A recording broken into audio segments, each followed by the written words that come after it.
here together today to talk about perimenopause for day 3, and today we are covering all about the symptoms. Don't forget that we've already covered what the perimenopause is, the different phases of the perimenopause. Today we're talking about symptoms, and I'm really excited to be here with Sarah as well.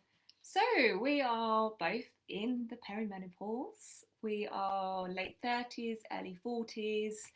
And how do we know we're in the perimenopause? Well, there are some symptoms attached to it, or it can be looked at as just a point in your life. And it doesn't have to come with debilitating symptoms or difficulties. There is a way that you can just enjoy this stage of your life. But let's talk about some of the symptoms that might be causing you challenges. Now, what we want to say first of all is we are part of the Holistic Health Collective, and holistic means looking at the body as a whole, and not just the physical body, but the emotional, the mental, the energetic. And we believe in our experience and in our teachings that there are no physical symptoms without an emotional symptom attached to it. So we're going to go through some of the physical and the emotional symptoms. So some of the main ones are mood imbalances. So we're definitely seeing signs of anxiety and depression. Insomnia, hands up certain stages of the month, or it might be a period of time that it's really difficult to get to sleep, or you might be waking up in the middle of the night not being able to fall back to sleep. Brain fog is a huge one. There's about 70% of women suffering with brain fog, and there is a stat that 1 in 10 women, I think you're going to go into this later, actually leave their job because of brain fog. This is not something that we should be being pushed out of our jobs for.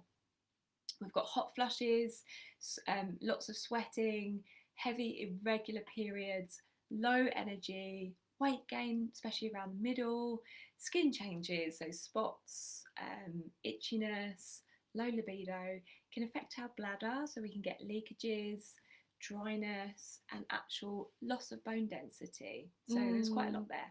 There is, yes. Some of those later symptoms are the less frequent ones, but the ones like the energy, the weight gain, the depression, anxiety, insomnia, they are very, very common, and the hot flushes, of course, and then maybe the changes in the period, they're the big ones. So bearing in mind, on day 1 of this training, we showed that the perimenopause can be up to 10 years. This is why the perimenopause can be so enormously disruptive physically and emotionally. It shouldn't be, but it is, because the period is so long, for on average about 6 to 7 years for most women. Wow. So if we just take one of those symptoms, let's say insomnia, we know how much that can impact our whole health. If you don't get a good night's sleep, we're exhausted the next day, we want to eat more, our patience is less, our mood is lower, snappy. We want to eat more sugar, which then is that whole cycle, right? So same thing with the brain fog. Like Sarah said, 70% of women experience brain fog in the perimenopause, and it's disgusting, basically, that 1 in 10 women have to leave their jobs. And that's what's reported. I mean, a lot of stuff isn't even reported, so it's likely to be higher than that. And there's a lot of shame attached to this, because I personally think it's like women already feel that we've taken time off work to have a family, and now it's like, and now there's a next thing why I can't show up to work properly, so I'm going to keep it to myself, I'm going to keep it hidden. But struggle on. It's really, really important that you don't ignore these symptoms. This is your body's feedback loop, right? It's the only way the body's got to communicate with us is through symptoms. So if we're getting symptoms, it's trying to get your attention. Like, hello, hot flushes, there's something going on in the brain here, there's something going on in the liver here, we need a little bit more support. So we mustn't ignore it. And we had a really good question in the Facebook group recently, which is, how do I know if it's the perimenopause or not? Which I thought was an absolute brilliant question. And the perimenopause doesn't need to be diagnosed by a doctor. It's just a phase of our life. It's like when our periods start, we don't go to the doctors to find out if they've definitely started. It's just a transition period of our life, right? So we don't actually need a diagnosis. If you haven't had the symptoms before, let's say hot flushes, for example, and you're above the age of about 35, or early 40s, mid 40s, it's highly likely that it is the perimenopause. And for us, and the way that we approach things, like Sarah said earlier, naturally, the approach is always the same. It's always looking after yourself, which we're going to be going through more on Friday, of how to actually overcome these symptoms. But the answer is always the same. If, of course, you're struggling, if you're having, suicidal thoughts, or you're feeling really depressed and it's affecting your everyday at work, then like any diagnosis, you'd want to go to the doctors and get checked out and make sure that it's not something more serious. But if you've got some of the early symptoms, some of the mild symptoms, we always treat symptoms naturally to balance the whole body. So that's a little bit about the symptoms today, and tomorrow we're going to be talking about why you actually get these symptoms, like what is actually going on. So I mentioned here the brain, I mentioned the liver, there's other stuff that's going on as well. So we're going to be covering that tomorrow, so join us then. We would love to hear, out of these symptoms we've mentioned today, what are the ones that you are struggling with the most.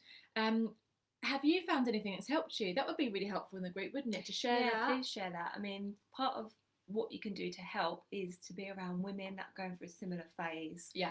And that's why we called it collective, because we're all in it together and we've all got this lived wisdom. So we will be sharing lots of information, but we would really appreciate you with your shares as well.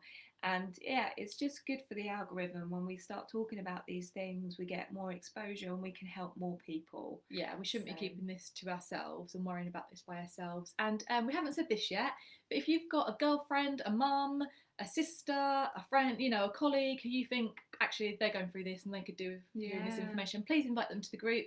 We go through and we approve people each day. So the group is open to women who are looking to handle things naturally and who may be struggling a little bit with their health. That's exactly who the group's for. So invite them to the group as well.